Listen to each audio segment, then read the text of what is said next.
Hello बच्चों, क्या हाल चाल? बढ़िया एकदम। So I welcome all of you to the super Yakeen batch for NEET 2021। कैसी चल रही है आप लोग की पढ़ाई? आई होप आप लोग की पढ़ाई अच्छी चल रही हो। बहुत जल्द आज से 6-7 दिन के बाद मैं आप लोग से एक बार लाइव कम्युनिकेट करूंगा और हम लोग रिवीजन की अपनी प्लानिंग करेंगे। आई होप आप सेमीकंडक्टर्स के लेक्चर्स देख रहे होगे, अपनी पढ़ाई कंटिन्यू रख रहे होगे। और जो बच्चे बहुत बैकलॉग में होंगे वो उम्मीद सीरीज से भी पढ़ रहे होंगे, कुछ बच्चे रिवीजन के लिए भी पढ़ रहे होंगे और कुछ बच्चे यहीं पे रिवाइज करके अपने नीट वाले एग्जाम्स जो आपके मॉक टेस्ट चल रहे हैं, नीट के जो टेस्ट चल रहे हैं, जो नीट की टेस्ट सीरीज है उसके पेपर्स दे रहे होंगे।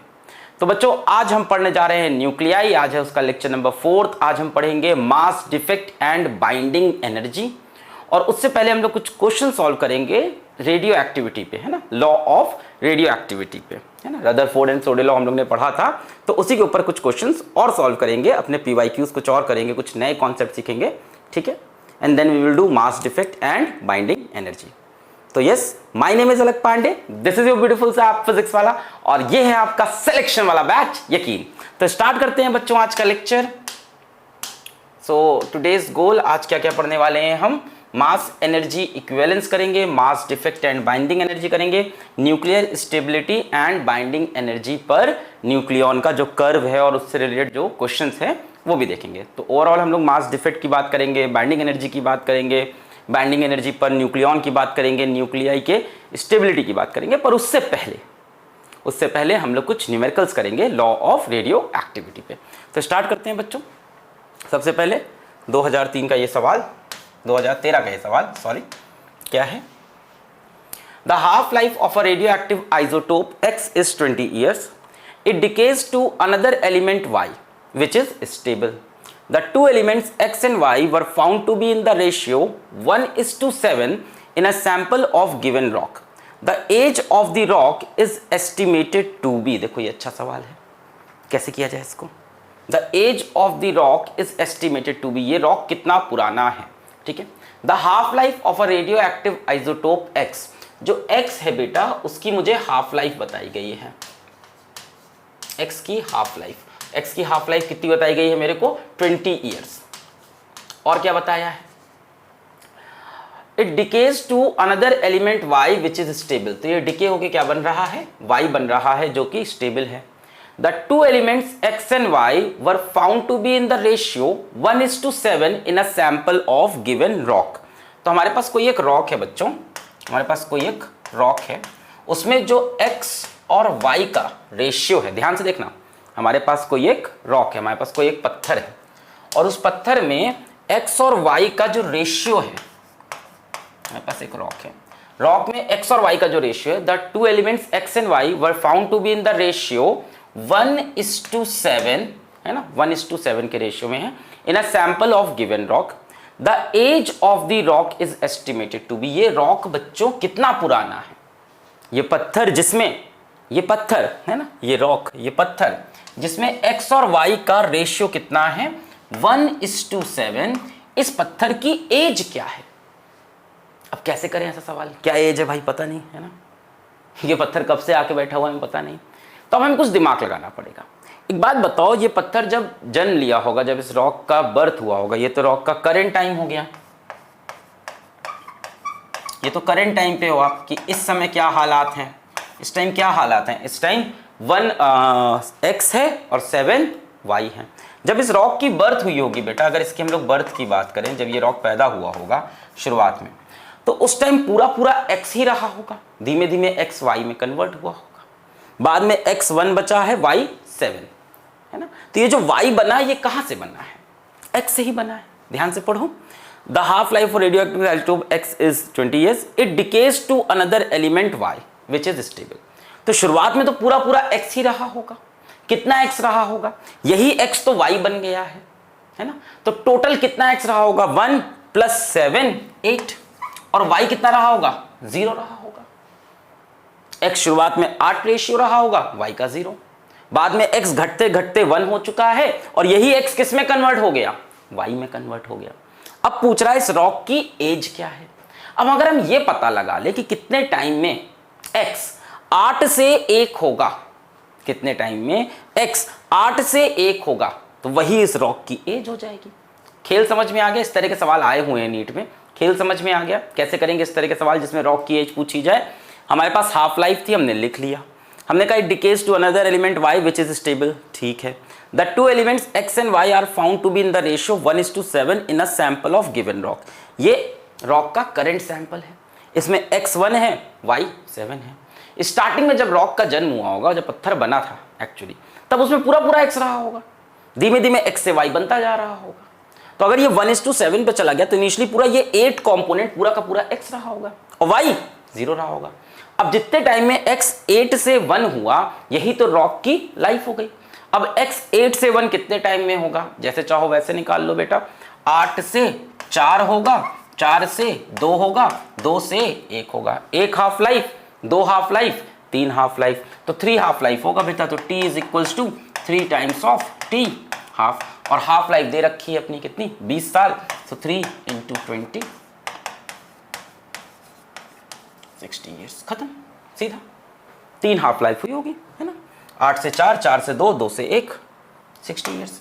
अब चाहो तो इसी बात को फॉर्मूला लगा के कर सकते हो अगर आपको और टाइम देना हो, है ना। कैसे? a is equals to a not upon 2 की पावर n, उससे नंबर ऑफ हाफ लाइफ निकलेगी, फिर t is equals to n into T, है ना। ये भी कर सकते हो आप। a is equals to a not upon 2 की पावर n। अब x कितना बचा है? 1। इनिशियली x कितना था? 8, है ना। ये a हो गया, वो a नॉट इनिशियल अपॉन 2 की पावर n। तो यहाँ से 2 की power n is equals to 8, तो 2 की power n is equals to 2 की पावर 3, n की वैल्यू 3 हो गई। 3 हाफ लाइफ। कितना टाइम लगा बेटा? t is equals to n times of t half, यही था ना। तो 3 टाइम्स ऑफ 20 ईयर्स, तब भी आंसर क्या आएगा? 60 ईयर्स। तो मैं कहूँगा यार इसको ऐसे ही करो, काहे फॉर्मूला पे जा रहे हो। नेक्स्ट क्वेश्चन पे आए, चलो अगला क्वेश्चन खुद से उड़ा देना। चलो 2014, 2013 में भी सवाल था, 2014 में भी सवाल है, same. A radioactive isotope X with a half life of 1.4 into 10 to the power 9 years decays to Y which is stable. A sample of the rock from a cave was found to contain X and Y in the ratio 1:7. The age of the rock is, बेटा हलवा है, खटाक से कर देंगे अपन। अपने को ये समझ में आ गया कि X डिके होके Y बनेगा, और X की हाफ लाइफ अपने को दे दी, ठीक है। x की हाफ लाइफ है 1.4 into 10 to the power 9 years, ठीक है। x की हाफ लाइफ दे दी, ठीक। अब हम क्या करेंगे बच्चों? हम यहाँ x लिख लें, यहाँ y लिख लें। बात कर ले हम लोग रॉक के बर्थ की और रॉक के करंट सैंपल की।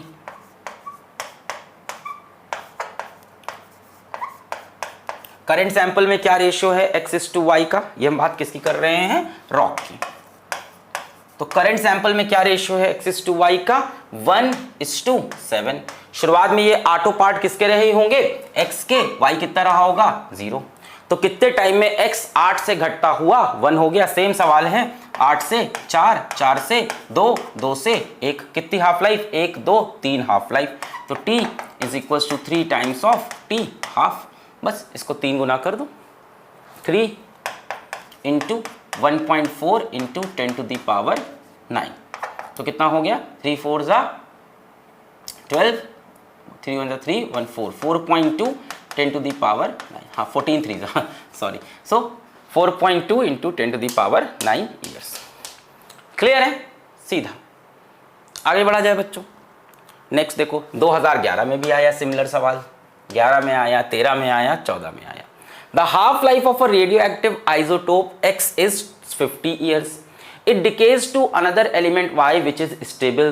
The two elements X and Y were found to be in the ratio of 1:15 in a sample of given rock. The age of the rock was estimated to be. बेटा इस बार तो उड़ा दोगे आप खुद से, पूरी कहानी समझ में आ गई होगी।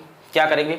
यहाँ पे X लिखा, यहाँ पे Y लिखा, यहाँ पे हम बात कर लेते हैं रॉक के बर्थ की, यहाँ पे बात कर लेते हैं हम लोग करंट सैंपल की।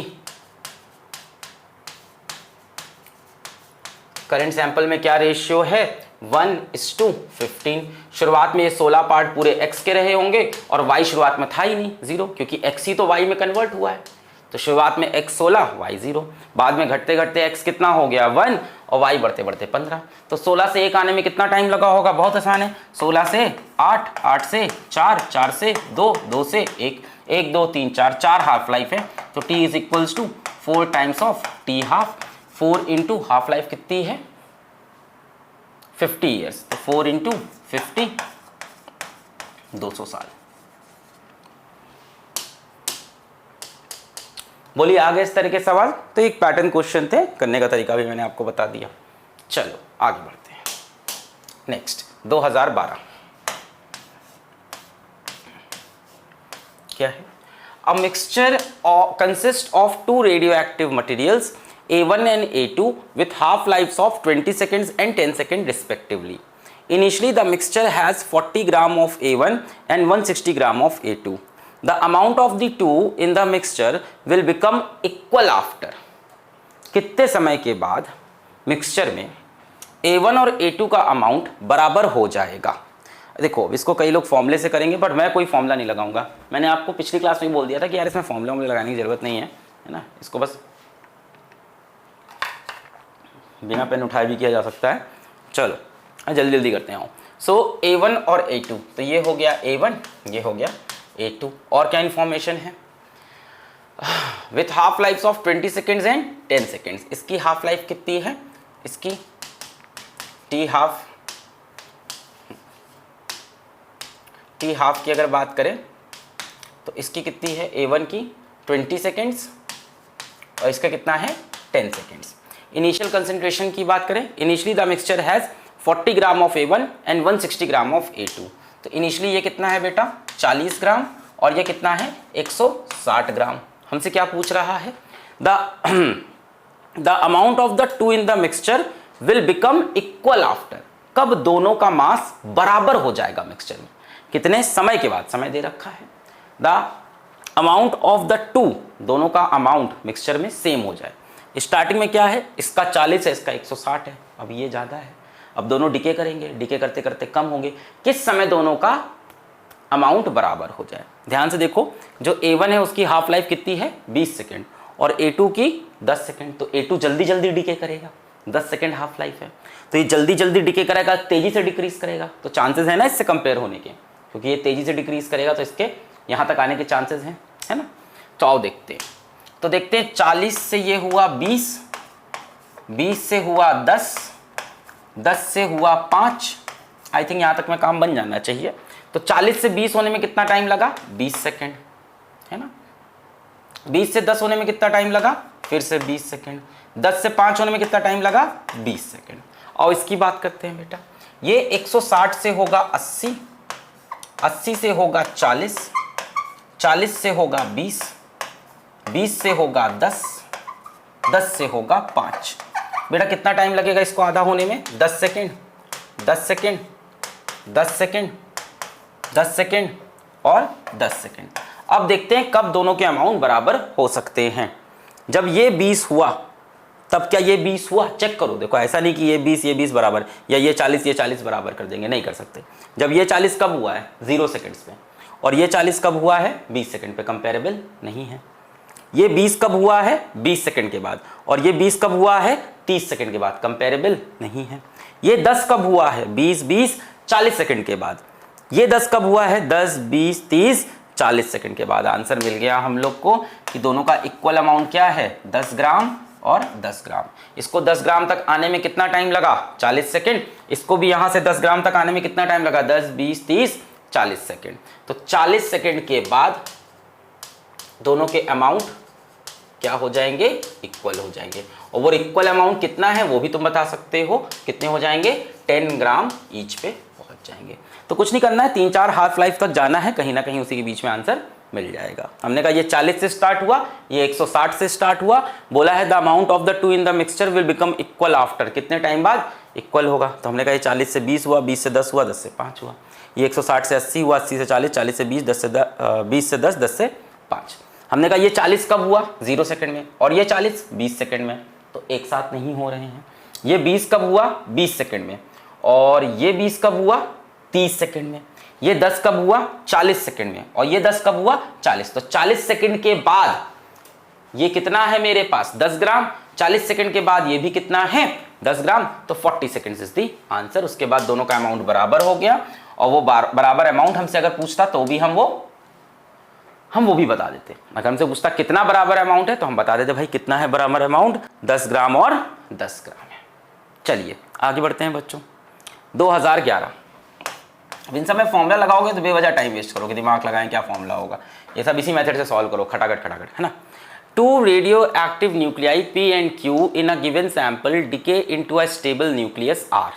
अच्छा, 2 रेडियो एक्टिव न्यूक्लियाई हैं, एक P है और एक Q है। 2 radio active nuclei P and Q in a given sample decays into a stable nucleus R। दोनों किस में डिके कर रहे हैं? R में डिके कर रहे हैं, स्टेबल न्यूक्लियस। तो P से R बनेगा और इवन Q से भी R बनेगा, ठीक है। At time t is equals to 0 number of P species are 4n0। तो t इज इक्वल्स टू 0 भैया कितना है?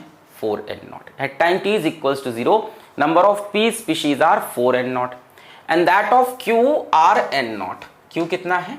n0 है। Half life of P for conversion to R is 1 minute. तो इसकी हाफ लाइफ कितनी है बेटा? 1 मिनट, है ना। Half life of P for conversion to R is 1 minute whereas that of Q is 2 minutes. तो Q की half life कितनी है? 2 मिनट्स है। ये धीमे धीमे डिके करेगा, ये तेजी से डिके करेगा। इसकी हाफ लाइफ छोटी है, इसकी हाफ लाइफ बड़ी, धीमे धीमे डिकेगी। हाँ, initially there are no nuclei of R present. शुरुआत में R 0 है। Initially there are no nuclei of R present in the sample. तो R शुरुआत में 0 है, ना ही Q से R बना है ना ही P से। When number of nuclei of P and Q are equal, the number of nuclei of R present in the sample would be। तो देखो सवाल कुछ तो वैसा ही है क्या? When number of nuclei of P and Q are equal, जब P और Q के नंबर ऑफ न्यूक्लियाइज बराबर हो जाएं, कैसा हो सकता है? इसका अमाउंट ज़्यादा है, इसकी हाफ लाइफ भी छोटी है, ये तेजी से डिके करेगा। इसका अमाउंट कम है, इसकी हाफ लाइफ बड़ी है, धीमे धीमे डिके करेगा। तो हो सकता हो ये तेजी से उतरता हुआ कहीं इसके बराबर हो जाए, होना ही चाहिए, तभी सवाल बना है। When number of nuclei of P and Q are equal, then number of nuclei of R present in the sample would be। तब R कितना होगा? जब ये दोनों बराबर हो जाएंगे तब R कितना होगा? टेंशन नहीं लेना, आराम से करेंगे। चलो एक काम करते हैं, यहां मैंने लिख लिया P, यहां मैंने लिख लिया Q। हाफ लाइफ की बात कर लें बेटा, तो P की हाफ लाइफ है 1 मिनट, Q की हाफ लाइफ है 2 मिनट। सही नहीं? हाँ, Q की हाफ लाइफ है 2 मिनट्स। इनिशियल बात करें, सैंपल में कितना P कितना Q है? इनिशियली अगर हम देखें तो P है 4n0, Q है n0। चलो तो बेटा 4n0 से 2n0 हुआ, 2n0 से n0 हुआ, n0 से n0/2 हुआ, n0/2 से n0/4 हुआ। बस 3 से 4 जाना है, यहाँ कहीं आंसर मिल जाएगा, या एक और चले जाना, अगर तब भी मैच नहीं करता तो एक और नीचे चले आना। यहाँ बात करें बच्चों, ये n0 से n0/2 होगा, n0/2 से n0/4 होगा।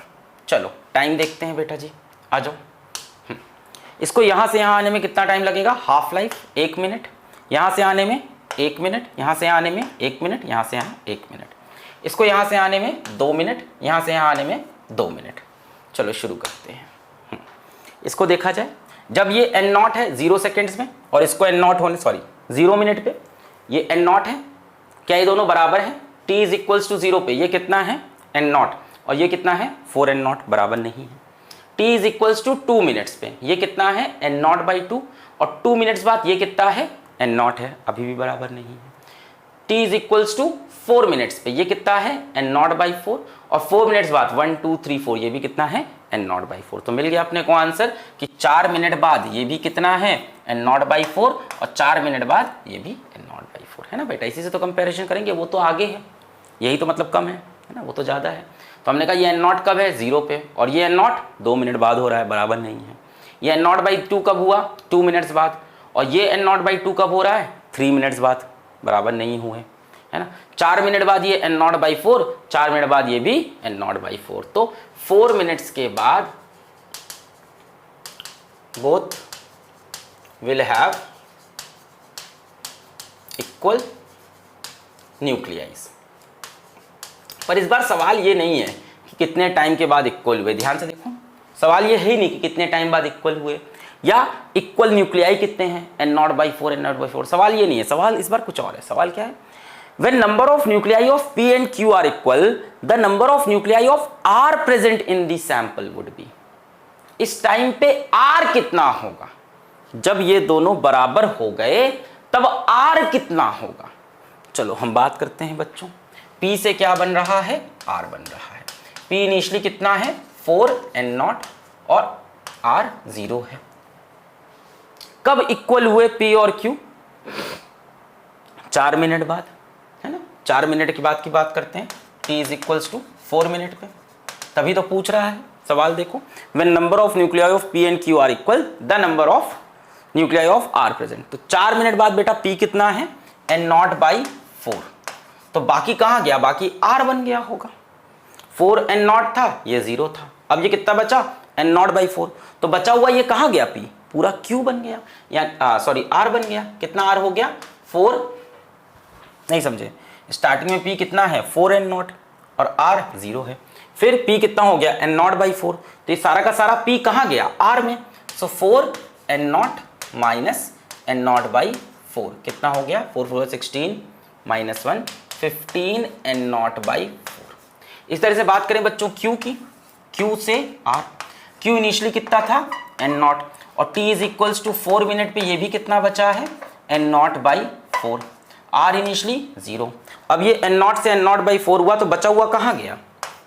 n0 minus n0/4। ये क्या बन गया? R। n0 से n0/4। तो यहाँ से ये जो डिफरेंस है ये कहाँ है? यहाँ, ये इसमें बदल गया होगा। n0 से n0/4 हुआ तो रिमेनिंग अमाउंट ये बन गई। कितना हो गया? 4n0 minus n0, 3n0/4। तो बेटा R की अमाउंट कितनी हो गई टोटल? हमें टोटल R की अमाउंट चाहिए। देखो, when number of nuclei of P and Q are equal, the number of nuclei of R present in the sample। तो R कितना है बेटा इस टाइम पे? इस टाइम R कितना है? R कितना है? 15n0/4, 3n0/4। दोनों को जोड़ देंगे हम लोग यहाँ पे। 15n0/4 प्लस 3n0/4 कितना हो गया?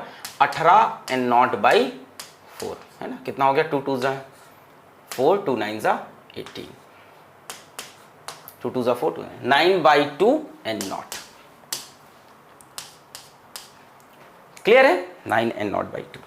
तो आपको ये समझ में आ गया कि कब सैंपल में न्यूक्लियाई बराबर होते हैं। क्या करना है? 3-4 हाफ लाइफ नीचे आकर देखो और जो कम है उससे स्टार्ट करो कि भाई स्टार्टिंग में T इज इक्वल 0 पे ये n0 है और ये कितना है? 4n0 बराबर नहीं है। T इज इक्वल्स टू 2 पे n0/2, T is equals to 2 पे n0 बराबर नहीं है।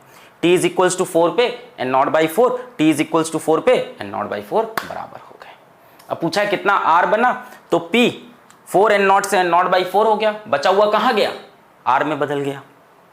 Q n0 से n0/4 हो गया। बचा हुआ Q कहाँ गया? ये जो डिके हुआ कहाँ गया? R बन गया n0 - तो ये R का टोटल कंपोनेंट है। क्लियर? 1995 ये क्या है? The count rate of Geiger Muller counter for radiation of radioactive material of half life of 30 minutes decreases to 5 second inverse. ये क्या चीज़ है बेटा? The count rate. ये क्या है बेटा? काउंट रेट यानी number of nuclei that decay पर सेकेंड, है ना? रेट ऑफ डिके है। What is this count rate? Count rate is rate of decay. Count rate unit देखो इसकी 5 सेकेंड इनवर्स। ये रेट ऑफ डिके की ही तो है, ये एक्टिविटी की तो यूनिट है पर सेकेंड। 1 सेकेंड में कितने डिसइंटीग्रेशन। तो काउंट रेट क्या है बेटा? काउंट रेट को आप बोल दो रेट ऑफ डिके बोल दो, या आप क्या बोल सकते हो? ये क्या चीज़ है? एक्टिविटी है सैंपल की, है ना? तो it is nothing but R।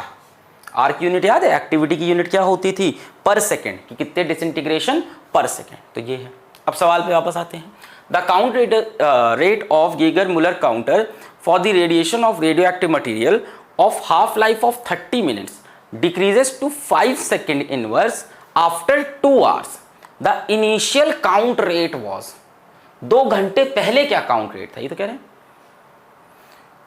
The count rate of Geiger Muller counter for the radiation of radioactive material of half life of 30 minutes decreases to 5 second inverse after 2 hours। The initial count rate was. शुरुआत में क्या था? मान लेते हैं कि T is equals to 0 पे, यहाँ पे टाइम ले लेते हैं, और यहाँ पे काउंट रेट ले लेते हैं। मान लेते हैं t इज इक्वल्स टू 0 पे काउंट रेट अपना समझ लेते हैं, मान लो काउंट रेट अपना x था, ठीक है, ऐसे करने की जरूरत भी नहीं इनफैक्ट। मान लो स्टार्टिंग में अपना काउंट रेट r था, इनिशियली काउंट रेट r था। फिर क्या होगा बेटा, r से r/2 होगा, फिर क्या होगा r/4 होगा, है ना। अब जरा देखो कितना टाइम दिया है ना, हमसे बोल रहा है radio of half life 30 minutes decreases to 5 second inverse after 2 hours, और हाफ लाइफ क्या है 30 मिनट्स। तो बेटा ये कितना टाइम हुआ 30 मिनट, ये कितना टाइम हुआ 30 मिनट। अच्छा r/8 कितना टाइम हुआ 30 मिनट, r/16 कितना टाइम हुआ 30 मिनट, 2 घंटे हो गए देखो, है ना। Of half life of 30 minute decreases to 5 second inverse after 2 hours. तो ये इनिशियल हो गया और ये करंट आफ्टर 2 आवर्स, 2 घंटे हो गए। अगर इनिशियल एक्टिविटी या इनिशियल काउंट रेट r है तो 2 घंटे बाद कितना हो जाएगा, आधे घंटे बाद r/2, 1 घंटे बाद r/4, 1.5 घंटे बाद r/8 और 2 घंटे बाद r/16। और ये हमें दे रखा है ना, आफ्टर 2 हाँ 30 of a radioactive material of half life 30 minutes decreases to 5 second inverse after 2 hours. तो ये 2 घंटे बीत गए कि नहीं बीत गए, बीत गए। तो 2 घंटे बाद रेट कितना है r/16 और ये इतना बोल रहे हैं 5 सेकेंड इनवर्स। पूछा क्या है initial count rate, initial count rate कितना है r। तो r/16 की उन्होंने हमको वैल्यू दे रखी है, उन्होंने हमको बता रखा है कि r/16 किसके बराबर है 5 के बराबर है। तो यहां से r कितना हो गया 80 सेकेंड इनवर्स। क्लियर है, क्लियर। इस बार हम लोग को पीछे जाना था तो हमने कहा अभी कितना है r/16। कैसे हम पीछे चले गए, हमने इनिशियल से स्टार्ट किया और हमने 2 घंटे पूरा कंप्लीट कर लिया। ये हमसे पूछ रहे हैं 2 घंटे पहले क्या हाल था, है ना। आफ्टर 2 आवर्स बता रहे हैं ये, तो 2 घंटे पहले क्या था। हमने स्टार्टिंग से स्टार्ट किया, आधे घंटे पे आधा करते करते 2 घंटे बिता दिए। 2 घंटे बाद कितना बचा r/16, r/16 की वैल्यू 5 है, तो r की वैल्यू क्या होगी, आ गया। चलो एक और सवाल करते हैं इसी कॉन्सेप्ट पे। 1988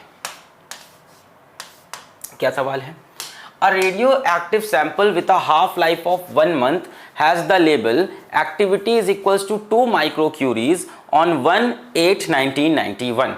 what would be its activity 2 months earlier. पूछ रहा है 2 महीने पहले क्या एक्टिविटी होगी। तो मान लेते हैं इनिशियली यानी 2 महीने पहले, मान लेते हैं इनिशियली इसकी एक्टिविटी r है, हाफ लाइफ क्या है radio active sample with a half life of 1 month. तो 1 महीने बाद कितनी हो जाएगी r/2, 1 महीने बाद r/4, है ना। 2 महीने बाद कितनी हो गई r/4। और खेल भी क्या पूछ रहा है, what would be its activity 2 months earlier. हमने कहा भाई 2 महीने पीछे जाना है ना। तो हमने स्टार्टिंग से स्टार्ट किया, 1 महीने में आधा हुआ, 2 महीने में 1/4 हुआ। और ये करंट हमें दे रखा है, ये कितना दे रखा है हमको 2 माइक्रोक्यूरी, है ना। A radioactive sample with a half life of 1 month has the label activity is 2 microcuries. What would be its activity 2 months earlier? तो 2 महीने पीछे जाना था, इससे अच्छा हमने स्टार्टिंग से स्टार्ट किया। हमने कहा 1 महीने में आधा होगा, 2 महीने बाद 1/4 हो जाएगा। 1/4 की वैल्यू दे रखी है हमें 2 माइक्रॉन्स। तो r/4 इज 2, तो r की वैल्यू कितनी हो गई 8 माइक्रोक्यूरी। क्लियर, यही तो है इनिशियली 2 मंथ पहले। क्लियर होगा इस तरह कॉन्सेप्ट पीछे जाने वाले, बहुत बढ़िया। चलो अब हम लोग स्टार्ट करते हैं मास एनर्जी इक्विवेलेंस। देखो हम सभी ये पढ़ते हैं कंजर्वेशन ऑफ मास, फिर पढ़ते हैं कंजर्वेशन ऑफ एनर्जी, अलग अलग पढ़ते हैं दोनों को। Mass can neither be created not be destroyed but can converted from one form to another. और यही चीज़ एनर्जी पे अप्लाई करते हैं, energy can neither be created not be destroyed, it can be converted from one form to another. असल में ये दोनों थ्योरी को मिला दिया गया, बोला गया कि ना ही एनर्जी कंजर्व्ड है ना ही मास कंजर्व्ड है। एनर्जी और मास का जो सम है वो कंजर्व्ड है है ना, मास एनर्जी इक्विवेलेंस। जरा इसको और ध्यान से पढ़ते हैं। इन 1905 Einstein in special theory of relativity suggested that mass is a form of energy. उन्होंने बोला कि जो मास है इसको आप एनर्जी से अलग हटा के मत देखिए, है ना, कि आप कहते हो एनर्जी अपने आप में कंजर्व्ड है, नहीं, मास को एनर्जी के अंदर मिलाकर देखना स्टार्ट करिए। मास क्या है? फॉर्म ऑफ एनर्जी है। जिस तरह से आप बोलते हो कि कोई एनर्जी लाइट एनर्जी से साउंड में कन्वर्ट हुई, कोई एनर्जी साउंड से हीट में कन्वर्ट हुई, कोई साउंड हीट से इलेक्ट्रिक एनर्जी में कन्वर्ट हुई, है ना। तो जिस तरह से आप डिफरेंट फॉर्म्स ऑफ एनर्जी देखते हो, केमिकल एनर्जी देखते हो, फिजिकल एनर्जी देखते हो, मैकेनिकल एनर्जी देखते हो, उसी तरह से मास भी एक एनर्जी का फॉर्म है। कोई एनर्जी का अलग फॉर्म था जो मास में कन्वर्ट हो गया, और जैसे ही वो मास में कन्वर्ट होता है वो एनर्जी यूनिवर्स से गायब हो जाती है। तो you can not say that energy in itself is conserved. कई बार यूनिवर्स से एनर्जी सडनली गायब हो जाती है, और गायब होके क्या बन जाती है? मास बन जाती है। क्यों बन जाती है? क्योंकि मास भी एक फॉर्म ऑफ एनर्जी है ना, मास भी एक फॉर्म ऑफ एनर्जी है। जैसे हम लोग बोले कि यार मान लो अपन ने बैटरी ली और बैटरी से टॉर्च जलाया, और जलाए रहे, पूरा दिन खत्म हो गया, बैटरी खत्म। तो हम ये तो नहीं कहते कि बैटरी की जो केमिकल एनर्जी है वो गायब हो गई, नहीं, हम कहते हैं किस में कन्वर्ट हो गई battery chemical energy? Light energy में कन्वर्ट हो गई। इसी तरह से यूनिवर्स से अगर अचानक से कोई एनर्जी गायब हो जाए तो हम ये थोड़ी ना कहें गायब हो गई, वो अपने किसी और फॉर्म में कन्वर्ट हो गई। और किस फॉर्म में? मास के फॉर्म में।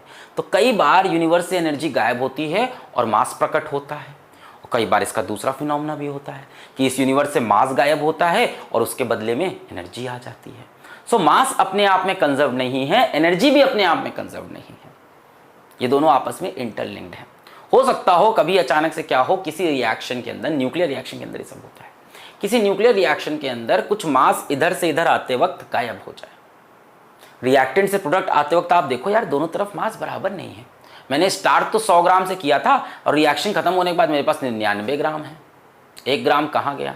सर जल गया, उड़ गया? नहीं, कोई चांस एस्केप करने का कोई चांस नहीं है, ठीक है, कि उड़ जाएगा, जल जाएगा। कहाँ गया 1 ग्राम? तो वो 1 ग्राम क्या हुआ बेटा? वो एनर्जी के फॉर्म में कन्वर्ट हो गया, वो पूरा का पूरा मास एनर्जी के फॉर्म में तब्दील हो गया। तो इसी को हम लोग बोलते हैं मास एनर्जी इक्विवेलेंस, कि मास गायब नहीं हुआ, किस फॉर्म में आ गया? अपने एनर्जी वाले फॉर्म में, है ना। In 1905 Einstein special theory of relativity suggested that mass is a form of energy only. Mass क्या है? एनर्जी का एक फॉर्म है। He predicted mass and energy are equivalent. Mass और एनर्जी एक ही चीज के दो नाम हैं। कभी हम उसको एनर्जी के फॉर्म में देख रहे होते हैं, कभी उस चीज़ को मास, है ना। ये जो हम खड़े हैं, हम क्या, हम लोग कहते भी कई बार कि इंसान क्या है, हम लोग भी एनर्जी का एक फॉर्म है। तो एक्चुअली वी आर, क्योंकि हम लोग मास है हमारे अंदर। वो मास क्या है? एनर्जी से बना है, ठीक है। If energy of body is increased by amount E, its mass increases by M. अगर किसी बॉडी की आप एनर्जी ई बढ़ाओगे तो उसका मास इंक्रीज करेगा by m, where m is equals to E बटे c square. m is equals to E बटे सी स्क्वायर। अगर आप किसी ऑब्जेक्ट को एनर्जी दोगे तो उसका मास भी इंक्रीज करेगा। बात समझ में? इसको अगर और फंडामेंटल टर्म्स में बात करूं, बहुत ही फंडामेंटल में जाऊं, वैसे तो इसके बहुत डेप्थ में हम जाएंगे तो फिर खोने लगेंगे क्वांटम के अंदर, कि एक्चुअल में मास कुछ होता ही नहीं। There is nothing such as mass. Mass गायब नहीं होता, एनर्जी में नहीं बनता, एनर्जी गायब होकर मास नहीं बनती, वो सब तो स्टार्टिंग कहानी में बता। एक्चुअल में क्या है कि हम सब एनर्जी का ही फॉर्म है, जो मैंने पहले बोला। और ये जो हमारा मास दिख रहा है ये कोई एनर्जी है हमारे अंदर। जरा समझाते हैं इस बात को। हम सब किससे बने हैं? एटम, सेल से बने। अच्छा हाँ, है ना, नीट वाले हैं हम लोग, सेल से बने हैं। सेल किससे बनी है यार? सेल के अंदर छोटे छोटे कंपोनेंट किससे बने हैं? लास्ट में तो एटम ही आएगा, स्मॉलेस्ट, है ना बेटा। एटम के अंदर क्या होता है? एटम के अंदर इलेक्ट्रॉन, प्रोटॉन, उनके बीच में इंटरेक्शन, है ना। इलेक्ट्रॉन जब गोल गोल घूमता है तो क्या आती है? काइनेटिक एनर्जी आती है। इलेक्ट्रॉन प्रोटॉन के बीच में पोटेंशियल एनर्जी आती है। दो एटम्स जो होते हैं वो आपस में क्या करते हैं? फोर्स ऑफ अट्रैक्शन से जुड़े होते हैं, यानी इलेक्ट्रोस्टैटिक एनर्जी है उनके बीच में। अगर आप प्रोटॉन और न्यूट्रॉन के अंदर जाओ तो वहां क्वार्क एंटी क्वार्क के बीच में भी क्या होता है? Force of attraction. तो वहां पे भी क्या है? इलेक्ट्रोस्टैटिक एनर्जी है। ये सारी एनर्जी जो है अगर उसको आप सी स्क्वायर से डिवाइड कर दो तो हमारा मास आता है। मास कुछ है। अब मैं आपसे कहूं व्हाट इज मास? जब हमारा मास है, मान लो मेरा मास है, मान लो सपोज कर लो 60 kg, 65 kg, ये 65 kg है क्या? What is this 65 kg? इसको फील कराओ। कहां से आया सर? वो मशीन है क्या 65 kg? 65 kg कुछ नहीं है, मेरे अंदर जितनी भी एनर्जीज हैं उनको अगर मैं c² से डिवाइड करूं तो 65 kg आएगा। एक्चुअली 65 नहीं आएगा, है ना, 64 पॉइंट समथिंग आएगा। कुछ मास अभी भी नहीं बताया जा सक रहा कहाँ से आ रहा है। कुछ ऐसे मास है जिसको इंट्रिंसिक मास बोल दिया गया है। इंसान के अंदर कुछ मास, इंसान के अंदर, इस दुनिया के अंदर कुछ इंट्रिंसिक मास भी है जिसका अभी तक रीज़न नहीं पता चला कहाँ। बाकी जितना भी मास है बेटा किसी भी चीज़ के अंदर, किसी भी चीज़, आप बोलो कि सर ये स्टाइलस किससे बना है ना, इसके अंदर क्या है बेटा, फिर से एटम्स हैं। दो एटम्स आपस में क्या होते हैं, फोर्स ऑफ अट्रैक्शन होती है, यानी इलेक्ट्रोस्टैटिक एनर्जी आ गई। एटम्स क्या होते हैं, हमेशा रैंडमली थोड़ा थोड़ा मूव करते हैं, सॉलिड्स में कम करते हैं, लिक्विड में ज़्यादा, गैसेस में सबसे ज़्यादा मूव कर रहे हैं, काइनेटिक एनर्जी आ गई। एटम के अंदर इलेक्ट्रॉन गोल गोल घूम रहा है, काइनेटिक एनर्जी। इलेक्ट्रॉन प्रोटॉन में लगातार, न्यूक्लियस में अट्रैक्शन है, पोटेंशियल एनर्जी। न्यूक्लियस के अंदर प्रोटॉन न्यूट्रॉन आपस में न्यूक्लियर फोर्स अट्रैक्ट कर रहे हैं, इलेक्ट्रोस्टैटिक एनर्जी, इलेक्ट्रोस्टैटिक है ना, अट्रैक्ट कर रहे हैं तो इलेक्ट्रोस्टैटिक एनर्जी, न्यूक्लियर एनर्जी बोल दो। उसके बाद क्या है, proton neutron quark anti quark से बने हैं, उनके बीच में इंटरैक्शन है, वो भी क्या हो गया आपका, एनर्जी का फॉर्म हो गया, है ना। इंटरैक्शन है तो इलेक्ट्रोस्टैटिक एनर्जी होगी। तो इस तरह से आप जितना नीचे जा सकते हो जाओ, जितना डीप डाउन जा सकते हो, और ये सारी एनर्जीज को जोड़ लो, और इन सारी एनर्जीज को c² से जब डिवाइड करोगे तो इस स्टाइलस का मास सामने आएगा। इन सारी एनर्जी को c² से डिवाइड करोगे, फाइनली तुमको आंसर दिखेगा 20 ग्राम, इसका मास सामने आ गया। तो जो हम किसी चीज का मास कहते हैं वो होता क्या है, उसके अंदर जितनी भी एनर्जीज हैं उनको c² से डिवाइड कर दो तो उनका मास आ जाता है।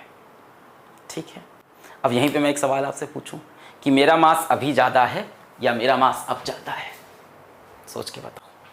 मेरा मास अभी ज्यादा है कि मेरा मास अब ज्यादा है। जैसे ही मैंने दौड़ना स्टार्ट किया, मैंने एक एडिशनल एनर्जी ले ली, कौन सी, काइनेटिक एनर्जी।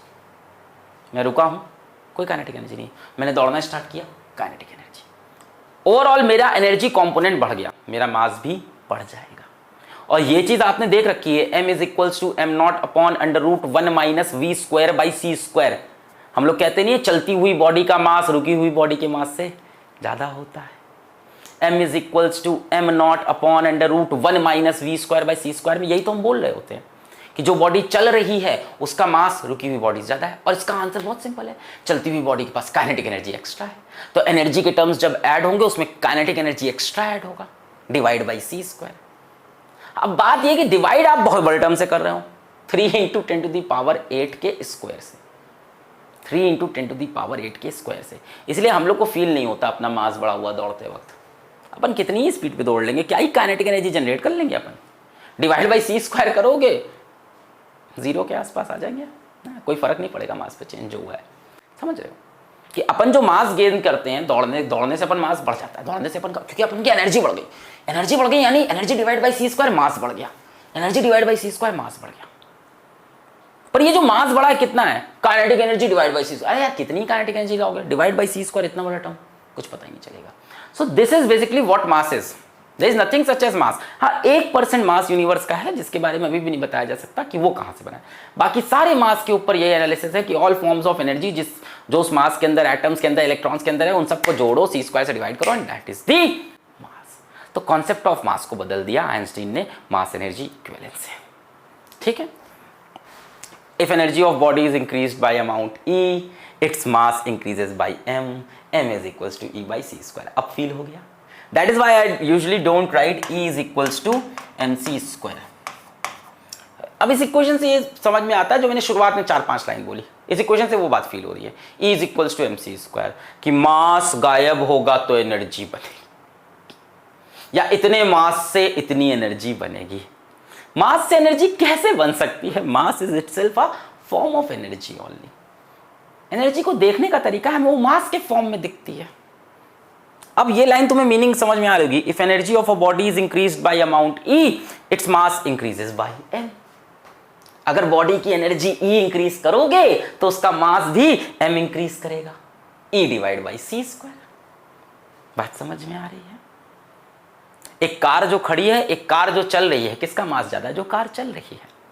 जो कार चल रही है उसके पास काइनेटिक एनर्जी है, उसका मास ज्यादा होगा।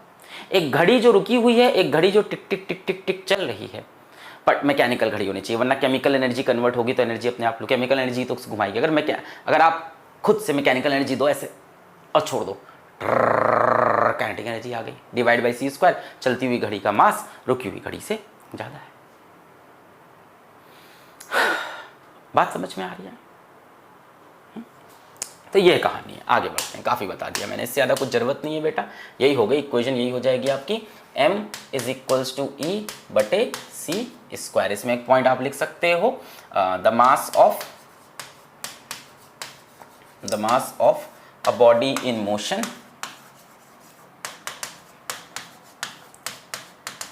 इज ग्रेटर देन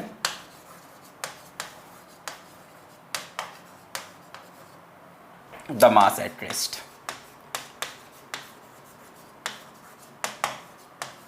ठीक है, तो एक बॉडी मान लो रुकी हुई है, इसका मास कितना है m0। अब ये किस पे है, रेस्ट पे है।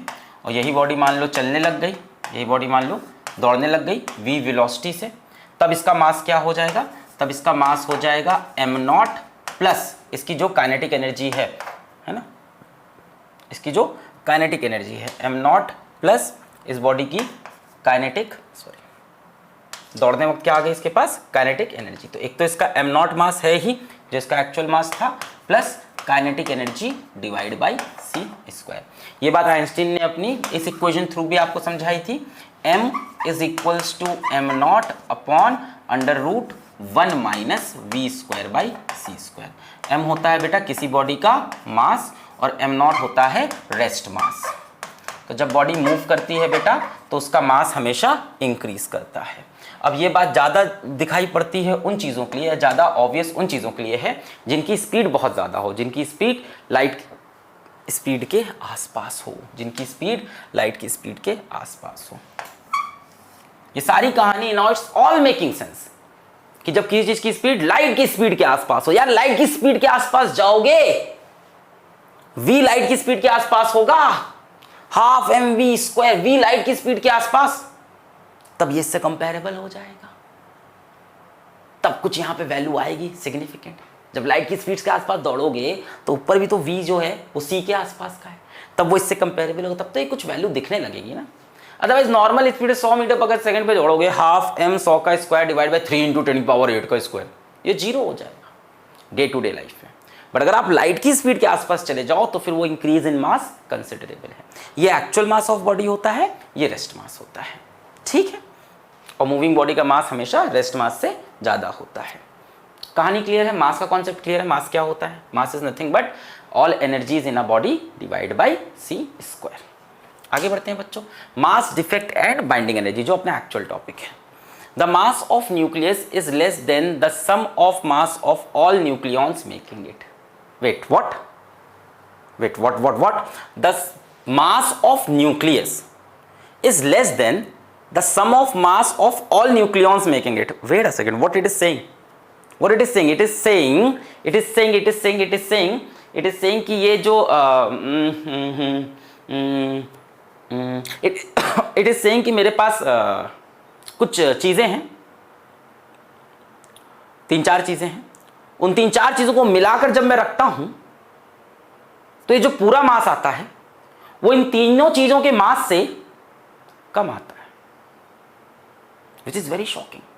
पढ़ो, the mass of nucleus, nucleus किससे बनता है, न्यूक्लियॉन से, is less than the sum of mass of all nucleons making it. जितने न्यूक्लियॉन्स मिलकर न्यूक्लियस को बना रहे हैं, न्यूक्लियस का मास उन सारे न्यूक्लियॉन्स के सम से कम है। मेरे पास 1 kg का एक न्यूक्लियॉन है, एक 2 kg का न्यूक्लियॉन है, एक 3 kg का न्यूक्लियॉन है, तो मेरे पास टोटल न्यूक्लियॉन का मास कितना हो गया, 6 kg। ऐसी एग्जाम्पल, मेरे पास 1 kg का एक न्यूक्लियॉन, एक 2 kg का, एक 3 kg का, 6 kg के न्यूक्लियॉन है। मैंने 6 kg का न्यूक्लियॉन लिया, इसे दबाकर साथ में रखा और फिर वेट किया 5.9 kg। ओ भैया, साथ में लाने से कुछ मास दिखना बंद हो गया, गायब हो गया। ये तो कह रहा है the mass of nucleus is less than the sum of mass of all nucleons making it. कहां गया ये, साथ में आए तो कहां गया मास, समझाओ। Mass is converted to energy, बोलो। हाँ, ये जो मास गायब हुआ ये एनर्जी में कन्वर्ट हो गया, एनर्जी निकल गई बाहर, आग हाथ तापेगा अपन जाके। कहां, कैसे, हाउ? बेटा जब इन न्यूक्लियॉन को साथ में रखोगे तो ये आपस में इंटरैक्ट करेंगे, और ये जो इंटरैक्टिव फोर्स होती है नेगेटिव होती है, तो जो मास होगा वो नेगेटिव हो जाएगा और वही मास आपको गायब हुआ दिख रहा है। जैसे ही इनको वापस दूर दूर रखोगे, इनके बीच की इंटरैक्टिव फोर्स खत्म, नेगेटिव एनर्जी खत्म, मास वापस आ गया। अरे mass is a measure of energy divide by C square. ये कब फील करोगे? अभी करो। Mass is nothing but energy divide by C square. आपके पास 1 kg का न्यूक्लियाई, 2 kg का, 3 kg का, मास अपना बैठे थे अपनी अपनी दुनिया में। आपने कहा नहीं, तीनों को चिपका कर साथ रखेंगे। इनके बीच में क्या आ गई? Nuclear force, attractive force. Nuclear होती है ना अट्रैक्टिव फोर्स, और अट्रैक्टिव फोर्स की पोटेंशियल एनर्जी नेगेटिव होती है। विश्वास ना हो तो प्लस क्यू और माइनस क्यू की पोटेंशियल एनर्जी सोचो। प्लस क्यू और माइनस क्यू की पोटेंशियल एनर्जी सोचो। U is equal to 1/4πε0 Q1 minus Q2 upon R। Negative है। तो ये न्यूक्लियन अपनी अपनी दुनिया में खुश थे, साथ में लाके रखा अट्रैक्टिव फोर्स। कैसी? नेगेटिव।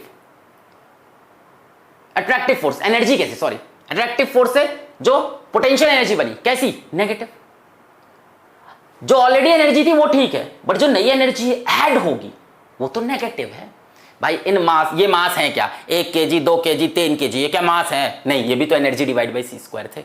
इसके अंदर जितनी एनर्जी थी डिवाइड बाई सी स्क्वायर, इसके अंदर जितनी energy divide by C square, इसके अंदर जितनी energy divide by C square, तीनों को मिलाया E plus E plus E, तीनों की energy divide by C square बराबर आना चाहिए था।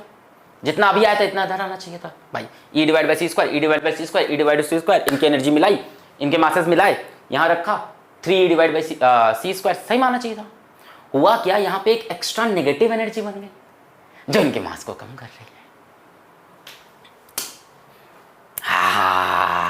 मजा आ गया। हाँ, तो ये क्या है बेटा? प्रोटॉन प्रोटॉन, न्यूट्रॉन न्यूट्रॉन, ऐसा बात नहीं डालनी में, टेंशन ना लो, फिर भी फील लाना जरूरी था कॉन्सेप्ट का। प्रोटॉन प्रोटॉन, न्यूट्रॉन न्यूट्रॉन, ये न्यूक्लियॉन्स हैं, और प्रोटॉन न्यूट्रॉन करके क्या बन गया? न्यूक्लियस। न्यूक्लियस के अंदर क्या हो गया बेटा? इनके बीच में अट्रैक्टिव फोर्स आ गई।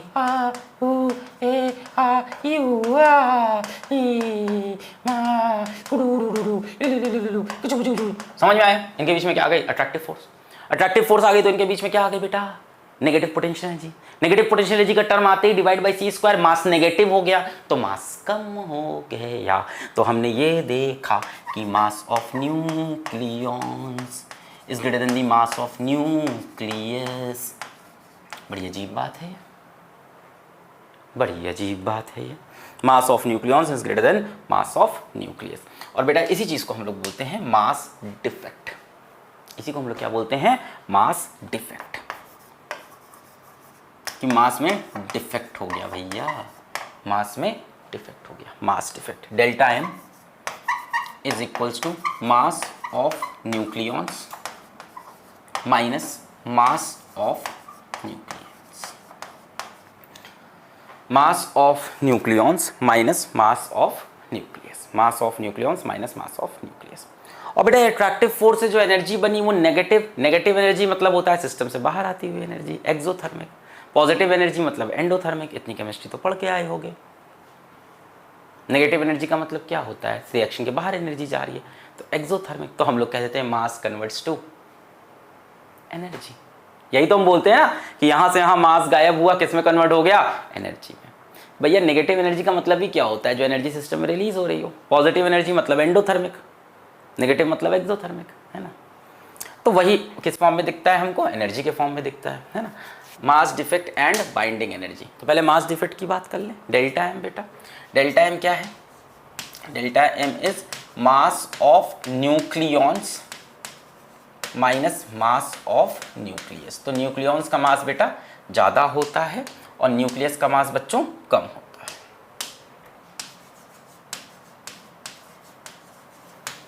मास of nucleons minus mass of nucleus. बच्चों इसकी हम लोग बात करें, इसके अंदर क्या क्या न्यूक्लियॉन होंगे, ये किससे बना होगा, इसकी हम लोग बात करें बच्चों। ये Z प्रोटॉन से बना है, A माइनस Z न्यूट्रॉन से बना है ना। इसके अंदर क्या रहे होंगे बेटा? इसके अंदर प्रोटॉन्स रहे होंगे। कितने प्रोटॉन्स रहे होंगे? Z, है ना। अगर हम बात करें ये जो X एलिमेंट है, कोई जो X एलिमेंट है, कोई एलिमेंट है जिसका नाम X है, ये कितने प्रोटॉन से बना है? Z। और क्या होगा बेटा? इसके अंदर न्यूट्रॉन्स होंगे। तो इसके अंदर न्यूट्रॉन्स कितने होंगे? A माइनस Z, है ना। तो इन प्रोटॉन इन न्यूट्रॉन से क्या बना है? X बना है ना। So what is mass of nucleons? Nucleons हैं क्या? Z protons, A minus Z neutrons. तो it will be mass of protons plus mass of neutrons minus mass of nucleus, बोल सकते हैं इस तरह से। अब एक प्रोटॉन के मास को अगर हम mp ले लें तो कितने प्रोटॉन है z, तो z times of mass of proton plus a minus z times of mass of neutrons. मैंने आपको बताया प्रोटॉन और न्यूट्रॉन में थोड़ा सा डिफरेंस होता है मास का, न्यूट्रॉन के थोड़े से ज़्यादा होते हैं, clear. z times of mass of proton plus a minus z times of mass of neutrons minus mass of nucleus को हम लोग बोलते हैं बेटा मास of x।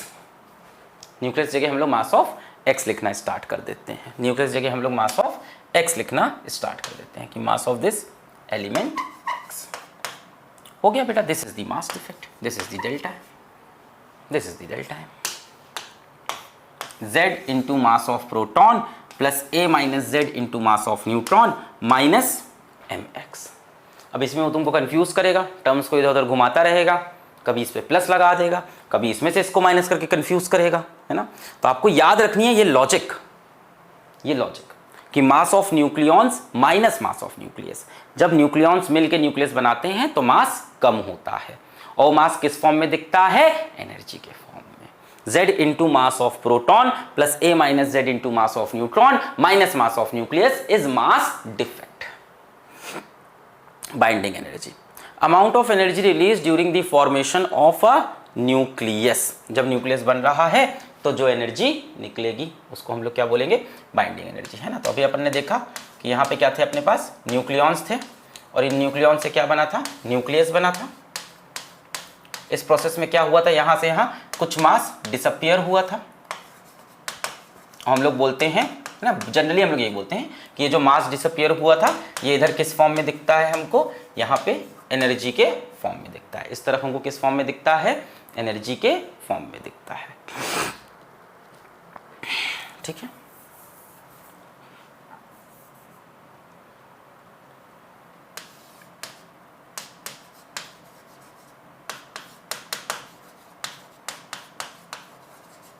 In the form of energy दिखता है हमको। Amount of energy required to separate all nucleons from the nucleus. इसी को उल्टे तरह से देखो, बाइंडिंग एनर्जी इसका नाम ही है, इसीलिए देखो इसी को अगर दूसरे तरह से देखा जाए, इसी बात को अगर दूसरे नजरिए से समझा जाए, है ना,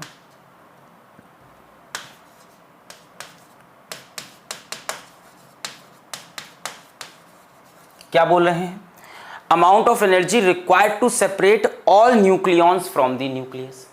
बेटा जितनी एनर्जी निकली है, बाइंडिंग एनर्जी जिसको आप बोल रहे हो, अगर वही एनर्जी आप वापस इसको सप्लाई कर दो तो क्या होगा, न्यूक्लियॉन्स में टूट जाएगा। जो एनर्जी सिस्टम से बाहर निकली इधर से इधर, अगर रिएक्शन को मेरे को वापस पलटना हो तो रिएक्शन कैसा हो जाएगा, एंडोथर्मिक हो जाएगा। इधर से इधर रिएक्शन कैसा है, एक्सोथर्मिक।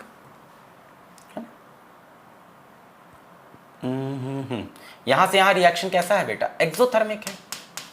बाइंडिंग एनर्जी बाहर निकल रही है, हम कह रहे हैं जो मास डिसअपियर हो वो एनर्जी के फॉर्म में दिख रहा है।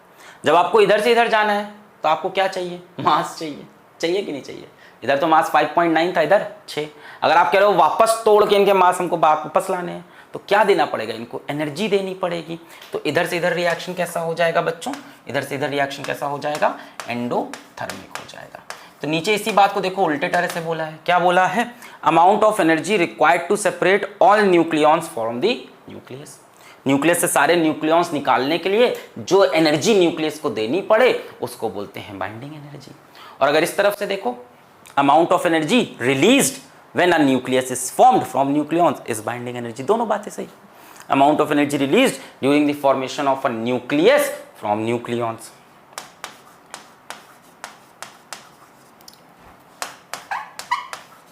न्यूक्लियस बनते वक्त क्या होता है, मास कम होता है। क्या मास कम होकर किस फॉर्म में दिखा, एनर्जी के फॉर्म में।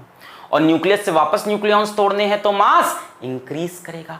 मास इंक्रीज करेगा मतलब एनर्जी, मास इज क्या है, फॉर्म ऑफ एनर्जी, तो एनर्जी देनी पड़ेगी। तो जितनी एनर्जी देनी पड़े न्यूक्लियस को तोड़ने के लिए उसको बोलते हैं बाइंडिंग एनर्जी।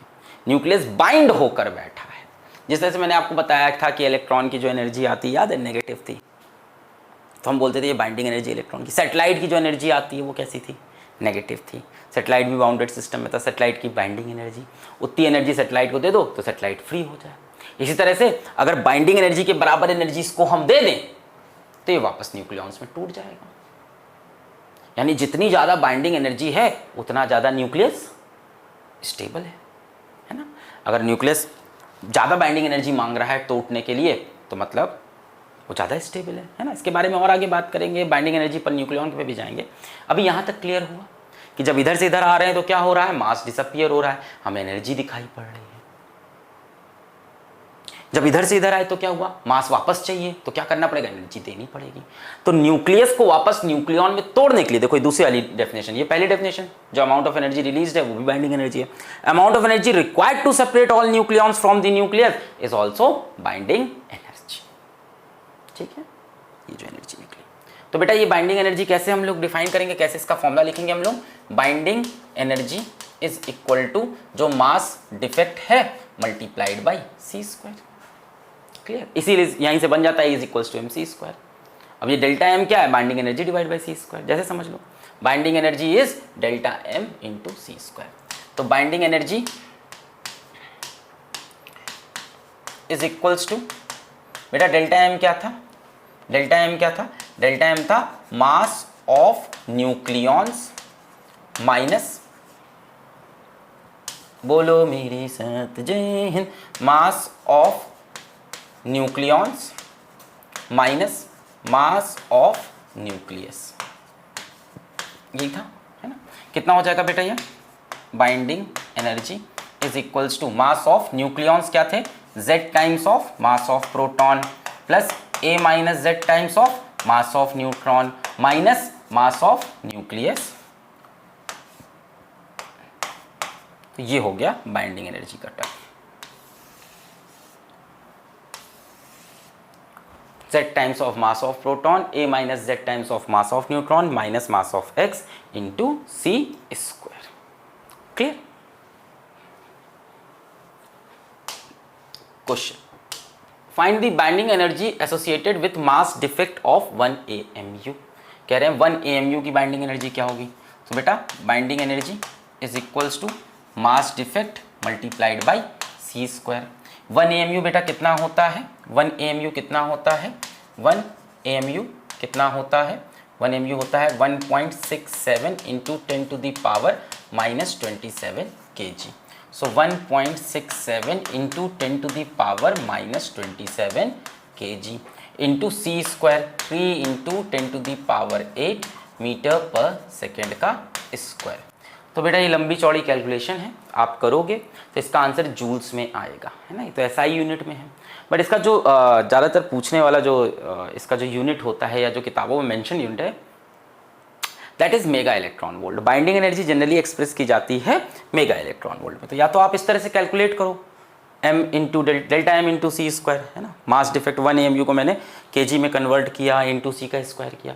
या आप इसका एक शॉर्टकट समझ लो कि आप इसको कन्वर्ट करोगे तो इसका, या तो इसको आप देख लो इस तरह से, ये किस में आ रहा है आंसर बेटा, जूल्स में आ रहा है ना। तो मैं क्या करूँगा, इस आंसर को मैं इलेक्ट्रॉन वोल्ट में कन्वर्ट करूँगा। तो divided by 1.6 into 10 to the power minus 19। अब ये आंसर किस में हो गया, इलेक्ट्रॉन वोल्ट में हो गया, है ना। अभी तक आंसर किस में था, जूल्स में था। अगर मैं इसको 1.6 into 10 to the power minus 19 से डिवाइड कर दूं तो ये किस में कन्वर्ट हो गया, इलेक्ट्रॉन वोल्ट में। नहीं समझ में आया बेटा, ये आंसर अभी किस में आ रहा है, जूल्स में, है ना। मैं कह रहा हूँ इलेक्ट्रॉन वोल्ट में चाहिए, तो बेटा सबको पता होगा ये बात तो कि 1 electron volt is 1.6 into 10 to the power minus 19 joules. तो 1 जूल क्या हो जाएगा, जूल्स को इलेक्ट्रॉन में कर, देखो इलेक्ट्रॉन वोल्ट को जूल्स में कन्वर्ट करना है तो 1.6 10 पावर माइनस 19 से मल्टीप्लाई कर देंगे, और जूल्स को इलेक्ट्रॉन वोल्ट में तो divided by 1.6 into 10 to the power minus 19। अब आंसर किस में हो गया, इलेक्ट्रॉन वोल्ट में हो गया। अच्छा, आंसर एक्चुअली इलेक्ट्रॉन वोल्ट में भी नहीं, मेगा इलेक्ट्रॉन वोल्ट में दिया जाता है। तो इसको डिवाइड कर दो 10 की पावर 6 से, अब आंसर किस में हो जाएगा, मेगा इलेक्ट्रॉन वोल्ट। 10 की पावर 6 से डिवाइड कर दिया तो mega electron volt. So finally what it comes out to be, it comes out to be 931.5 mega electron volt, where 1 electron volt is this much.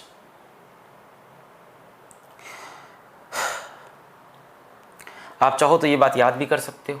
कहाँ लिखूँ, यहीं लिख देता हूँ कि बेटा for 1 AMU binding energy is approximately 931.5 mega electron volt. ठीक है, एक AMU के लिए इतना है। और जनरली मास डिफेक्ट किस में होगा, AMU में ही तो होगा। ये सब AMU में ही तो होते हैं, मास of proton, mass of neutron. तो मास डिफेक्ट जनरली AMU में ही आएगा। सो बाइंडिंग एनर्जी अगर हम AMU के लिए देखें, एक AMU के लिए बाइंडिंग एनर्जी ये है ना, 2 AMU के लिए इसका 2 गुना हो जाएगी। For 2 AMU binding energy will be what, 2 × 931.5 mega electron volt. तो बेटा अगर हम डेल्टा M AMU मास हो हमारे पास, डेल्टा M अगर AMU में हो, सो बाइंडिंग एनर्जी क्या हो जाएगी बेटा, बाइंडिंग एनर्जी हो जाएगी delta M × 931.5 mega electron volt. तो अगर आपको मास डिफेक्ट पता है बेटा, तो उसको 931.5 मेगा इलेक्ट्रॉन वोल्ट से मल्टीप्लाई कर दीजिए, you will get the binding energy in mega electron volt. तो यही बात आप यहाँ भी लिख सकते हैं, बाइंडिंग एनर्जी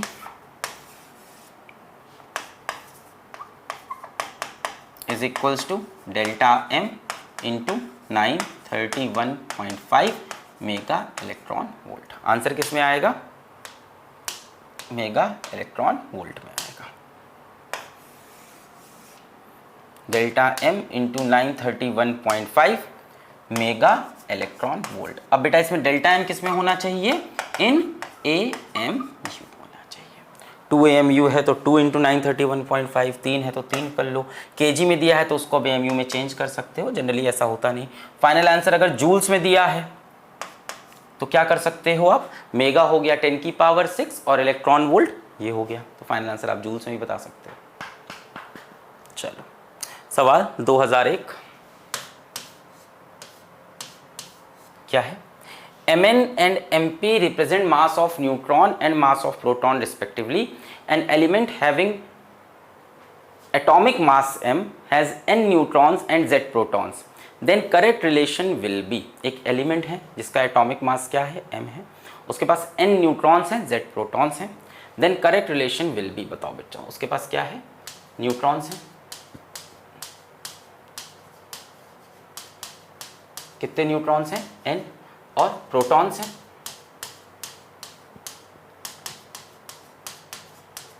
कितने प्रोटॉन्स हैं, z, और क्या बोल रहा है, Mn Mp, इस न्यूट्रॉन का मास क्या है, Mn है, और प्रोटॉन का मास Mp, एक न्यूट्रॉन और एक प्रोटॉन का मास of neutron and proton respectively. An element having atomic mass m, तो इन दोनों से मिलकर जो एलिमेंट बना, इन दोनों से मिलकर जो एलिमेंट बना है ना, उसका मास कितना है, उसका मास m है। तो ये पूछ रहे हैं, बताइए क्या होगा, m is less then nmn plus zmp, m is greater than, तो क्या होगा बेटा, हमें पता है ये जो मास होगा वो इन दोनों के सम से कम होगा।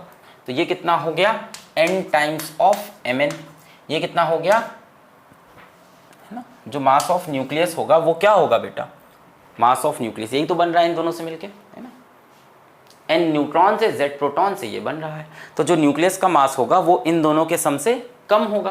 तो ये कितना हो गया, n टाइम्स ऑफ mn, ये कितना हो गया, z टाइम्स ऑफ mp, और ये कितना हो गया, m हो गया। तो हम बोले इन दोनों को मिलाकर ये बन रहा है, बट ऐसा होगा नहीं कि वो उसके बराबर हो। ओवरऑल क्या होगा बेटा, यहाँ से यहाँ क्या होता है हमें पता है, मास डिक्रीज करता है, ऐसा नहीं कि इक्वल टू होता है ना, जब अपन इधर से इधर जाएंगे तो मास क्या करेगा, डिक्रीज करेगा। तो हमें पता है कि m जो होगा that will be less than n times of mn plus z times of mp। Mass of nucleons is greater than mass of nucleus, है ना, ये हम लोग ने लिखा था कि नहीं, मास of nucleons is greater than mass of nucleus. तो न्यूक्लियॉन्स का मास क्या हो गया, n times of mn plus z times of mp is greater than.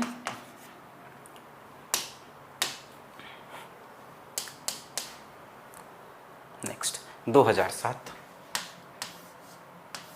क्या पूछा, A nucleus XZA has mass number represented by MAZ. अच्छा, न्यूक्लियस का मास देखो m से. If MP and Mn denote the mass of proton and neutron respectively, and binding energy, the binding energy in mega electron volt, then binding energy is equals to this is equal to, बताएं बच्चों binding energy क्या होगी? binding energy क्या होती है? पहला वाला option है क्या? Binding energy is equals to क्या होती है? Delta M into C square. Delta M क्या होता है? Mass of nucleons minus mass of nucleus multiplied by C square. Mass of nucleons क्या होता है?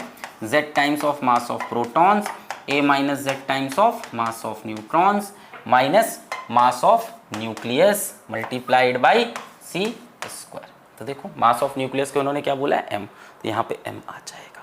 z times of mass of proton a minus z times of mass of neutron minus m into C square. पहला ही option सही है. दूसरा देखो z times of mass of proton, गलत हो गया, बाकी सब गलत है. ये क्या? न्यूक्लियस के मास से प्रोटॉन न्यूट्रॉन का मास माइनस कर रहे हैं, तो उल्टा कर रहे हैं. न्यूक्लियस में से न्यूक्लियॉन, तो गलत हो जाएगा. क्लियर? नेक्स्ट 1992.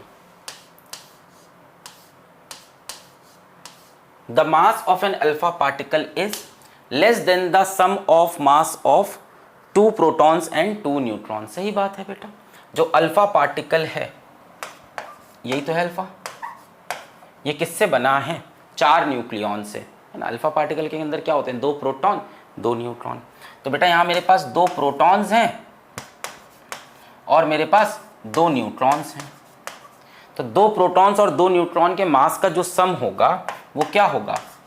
अल्फा के न्यूक्लियस के मास से ज़्यादा होगा. Mass of nucleons greater than mass of nucleus. तो the mass of an alpha particle is less than the sum of masses of 2 protons and 2 neutrons, है ना. ऐसा स्टार्टिंग में हम लोग पढ़ते हैं कि मास ऑफ अल्फा पार्टिकल क्या होता है? 2 प्रोटॉन और न्यूट्रॉन का सम 4 AMU. बट वो ना रफ कैलकुलेशन है, वो अप्रॉक्स कैलकुलेशन थी कि हाँ 2 प्रोटॉन 2 न्यूट्रॉन का मास जोड़ के अल्फा पार्टिकल का मास 4 है. वो रफ है, वो एवरेज अप्रॉक्स वाली बात की है. अगर एग्जैक्ट की बात करें तो 2 प्रोटॉन 2 न्यूट्रॉन का मास जब मिलाएंगे तो अल्फा पार्टिकल के मास से ज़्यादा आएगा. मैंने बोला ना, कोई चीज़ जिन एलिमेंट से बनती है उस चीज़ का मास उन इंडिविजुअल एलिमेंट्स के मास को जोड़ने से कम आता है, क्योंकि वो जब साथ में चीज़ें आएंगी उनके बीच में इंटरैक्टिव नेगेटिव फोर्स लगेगी और मास डिक्रीज कर जाएगा. बात क्लियर है? The mass of an alpha particle किससे बना है? 2 प्रोटॉन 2 न्यूट्रॉन से. इनके इंडिविजुअल मास को जोड़ेंगे और अल्फा के मास को देखेंगे तो अल्फा का मास इनसे कम आएगा. नेक्स्ट 2008 एंड 2004 सेम सवाल है. 2008 and 2004. If MAZ, MP and Mn denote the masses of the nucleus XZA, proton and neutron respectively in units of U. 1 U is equals to 931.5 mega electron volt per c square, and binding energy represents its binding energy in mega electron volt.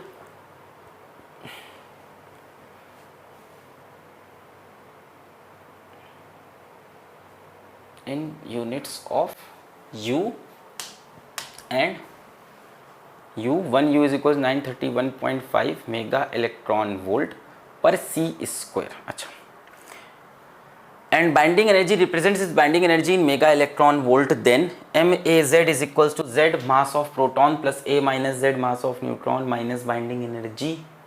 अच्छा, MAZ is equals to Z MP plus A minus Z. अच्छा, अपने को लिखनी पड़ेगी equation. तो binding energy की equation क्या हो जाएगी बच्चों? Binding energy is equals to Z times of mass of proton plus A minus Z times of mass of neutron minus mass of nucleus multiplied by C square. यही होता है.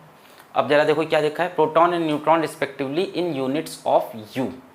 ये किस में रिप्रेजेंटेड है? Units of U, where U is 931.5 divide by C square. इसकी जो unit 931.5 divide by C square है. तो ये C square cancel, C square cancel. अच्छा, proton neutron respectively in units of U. 1 U is 931.5. अच्छा, तो बेटा इस बार क्या किया गया है? देखो, if MAZ, MP and Mn denote the masses of the nucleus, XAZ, proton and neutron respectively in units of U. 1U is 931.5 mega electron volt divided by C square. Divide by C square. 1U into C square is 931.5 mega electron volt. ठीक है, into C square 931 पर, ठीक है, तो सही है। तो ये कितना हो गया, अपने को क्या निकालना है? अब देखो अपन को मास ऑफ न्यूक्लियस को क्या दे रखा है, MAZ, तो अपन MX की जगह MAZ यानी M लिख सकते हैं, जो AZ बोल रहे हैं, इसको मैंने M लिख दिया। फिर ये क्या बोल रहे हैं, MAZ का फॉर्मूला बनाना है। सी स्क्वायर इधर जाके डिवाइड हो गया, binding energy divided by C square is equal to Z mass of proton plus A minus Z mass of neutron minus M।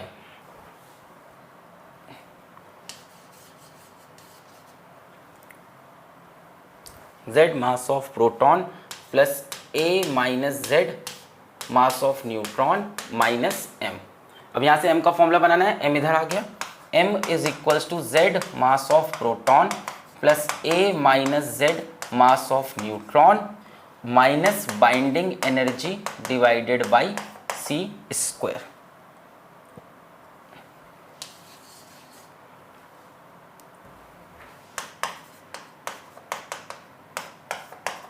Minus binding energy divide by C square. तो क्या हो जाएगा, MAZ, Z mass of proton plus A minus Z mass of neutron minus binding energy divided by C square. सही है,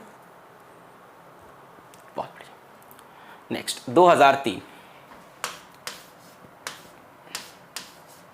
क्या बोला है, the mass of proton is 1.0073 U and that of neutron is 1.0087 U। ठीक है, the binding energy of helium is, अब देखो proton का मास दिया है न्यूट्रॉन का और बाइंडिंग एनर्जी हीलियम की पूछी है और बताया है given helium nucleus mass is कितना। और इसको करते हैं बेटा, हीलियम किससे किससे बना है हम लोग को पता है, हीलियम किससे किससे बना है, हीलियम बना है 2 प्रोटॉन्स और 2 न्यूट्रॉन से मिलके। ठीक है, तो प्रोटॉन का मास कितना दिया है, मास ऑफ प्रोटॉन इज 1.0073, तो ये मास कितना हो गया 2 इंटू 1.0073। न्यूट्रॉन का मास क्या दिया है 1.0087, तो 2 इंटू 1.0087। और हीलियम न्यूक्लियस का मास कितना दिया है, given helium nucleus mass is 4.0015 है, सब यू में है, एटॉमिक मास यूनिट में है, सब यू में दिए हैं। यू क्या है, एटॉमिक मास यूनिट। ठीक है, AMU में। सो 2 3 ज़ा 6, 2 7 ज़ा 14, 1 0, 2 1 ज़ा 2 AMU। यहाँ से 2 7 ज़ा 14, 1 गया हासिल, 2 8 ज़ा 16, 1 7, 2 7 ज़ा 14, 1 गया हासिल, 2 8 ज़ा 16, 1 7, 1 गया हासिल 1 0, 2 1 ज़ा 2 U। और यहाँ कितना हो गया 4.0015। इन दोनों को बेटा जोड़ो, जोड़ के देखो इससे ज़्यादा आ रहा होगा।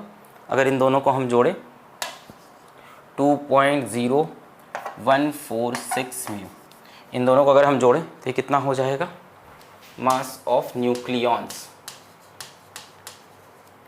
कितना हो गया 2.0, तो जोड़ो 6 और 4 10, 1 गया हासिल, 8 और 4 12, 1 गया हासिल, 1 1 2 1 3, फिर 2 2 4.0320 म्यू।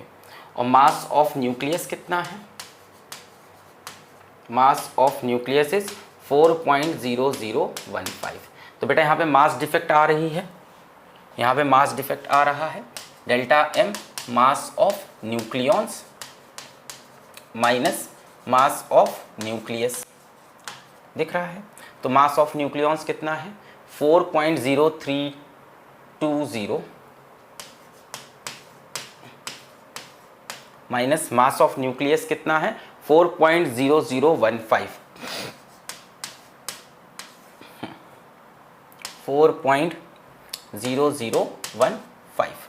तो ये कितना हो गया देखो, 10 में से 5 गया 5, 2 की जगह 1 हो जाएगा, 1 में से 1 गया 0, 3 में से 0 गया 3, 0 में से 0 गया 0 और ये 0, 0.0305। ये आ गई मास डिफेक्ट। हमसे क्या पूछी है और ये किस में है, एटॉमिक मास यूनिट AMU में है।